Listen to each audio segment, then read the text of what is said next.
From the chaotic and apocalyptic to dark, reimagined Czechoslovakian animated movie scores, you are guaranteed to find some pretty interesting music albums exploring the internet.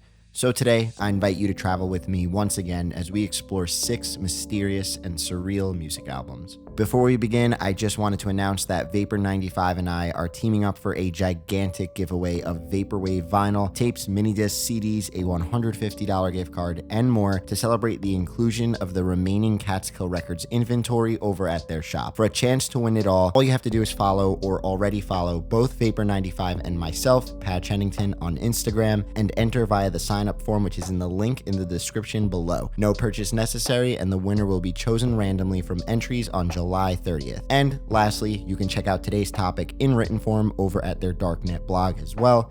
Cheers, best of luck, and on to the video. Abdon's 2024 release of Perfect Fake is a glitch-orchestrated electronic album that utilizes sugary chops for a truly hypnotizing experience. As you'll see through the first track onward, microbytes of sound are repetitively layered to create unique melodies, and comparing this to similar projects that twist, bend, and break their source material to create this erratic sound, Perfect Fake feels intentional through each moment. Chops aren't just wonky or thrown into there for the sake of making it sound experimental. Abdon creates blocks of emotive personalities through these imaginative, purposeful malfunctions, as I like to call them. The album creates a dark, cavernous atmosphere at times due to the way samples are pitched and layered, and other times they are sort of overly bright and hyper-manufactured in a way that makes it all sound super sugary. There's even an aquatic feel to them. Tracks like You Will Never Be Good Enough and Are You Even Real immediately remind me of that same dystopian mood found on projects like World War Olympics by Death's Dynamic Shroud, or how about the punchy track Humanity Lost, reminiscent of the settings on I'll Try Living Like This,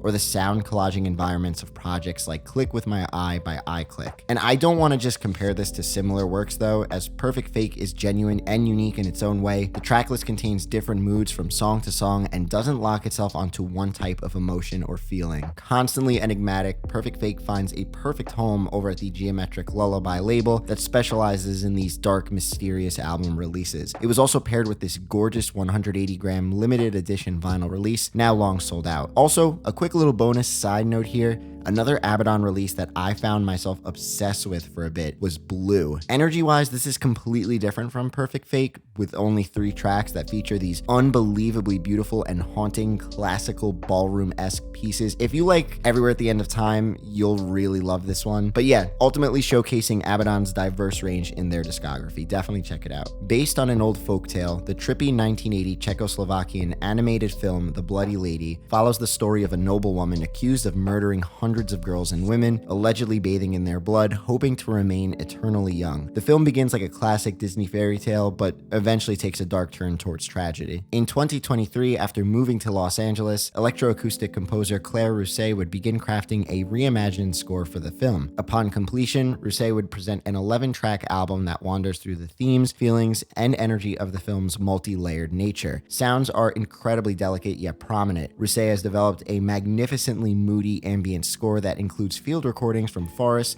and local bars during her visit to the castle of Elizabeth Bathory, whom the folktale of the Bloody Lady is based upon. Also, I'm sorry if I'm butchering all these names wrong.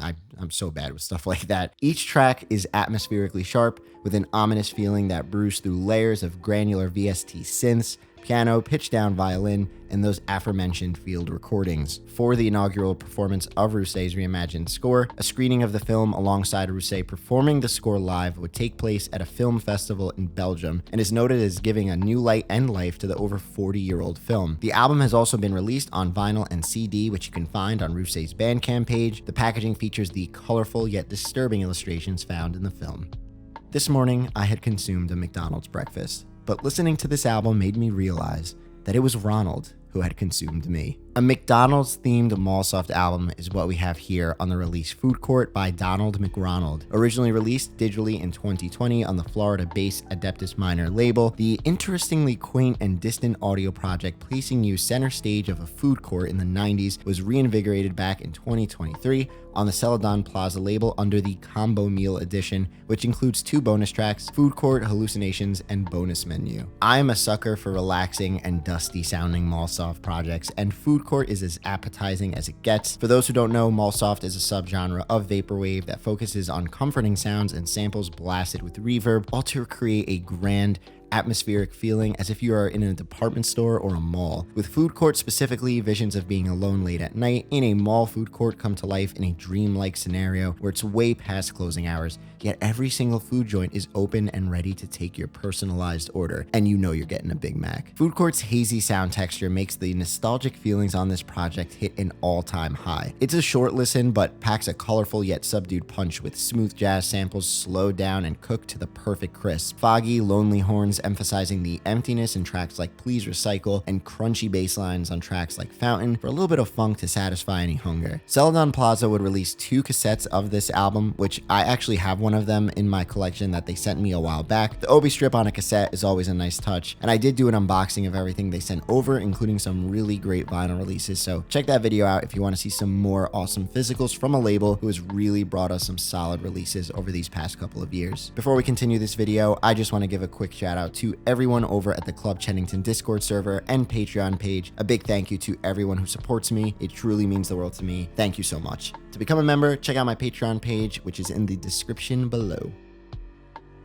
Beautifully smoky and garnished with a minimalistic Frutiger arrow touch, ocean exploration by fishes is the delicate aquatic experience we all crave through sound. I love fish tanks, and I don't know, like who doesn't? All the textures and terrains and wild colors seemingly in slow motion as your eyes fixate on each individual piece in the tank, and that is this album. Released in May of 2024 on the ever so fitting Underwater Computing record label, the relaxing hypnotic experience of staring at a bright lit aquarium exhibit in a dark corridor comes to life in reverb-soaked tracks like Coral Reef and Lucky Starfish, where the audio design creates a soundscape reminiscent of being just deep enough underwater where the sounds above the surface are perfectly bubbly and muffled. Not too deep, but maybe like a good 3 or 4 feet underwater where you could still make out some of the sounds above. Some tracks will take you a bit deeper than others, like Mariana Trench, which is heavy and bellowing with stretched drone undertones and isolated piano keys swimming nearby. The track list pairs perfectly with that album art, a colorful photo of a couple fish just vibing out and loving life.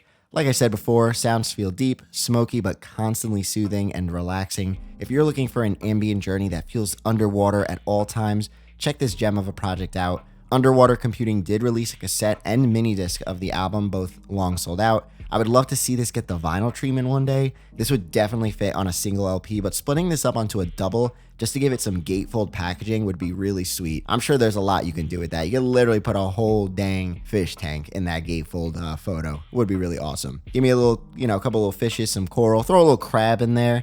Yeah, just take my money. Through 5 tracks alone, Jeffrey Cantu Ledesma's Gift Songs manages to be compelling and transformative despite its minimal and subtle tones delicately panning through this just over 40-minute release. Constructed with a complexity of instrumentals like organs, pianos, guitars, and hyper-focused textures, the album generates an audio picture of the seasons found in Hudson Valley in upstate New York where he resides with his family. The arpeggiating piano paired with everything alongside it on the opening 20-minute track, The Milky Sea, gives the album so much movement. It feels as if you are gently sailing down a calm river, appreciating all of the sights, smells, and sounds found alongside you in nature. There are 3 gift songs that follow, all losing that arpeggiating and grainy texture effect that originally gave the album so much movement, delivering a nice break to maybe sit in the sun for a bit and recollect your thoughts. And it all ends with The River Flows Two Ways, a grandiose, warm drone track that stretches out organs to create an angelic or rising effect that leaves you floating, waiting to make a decision on what to do next.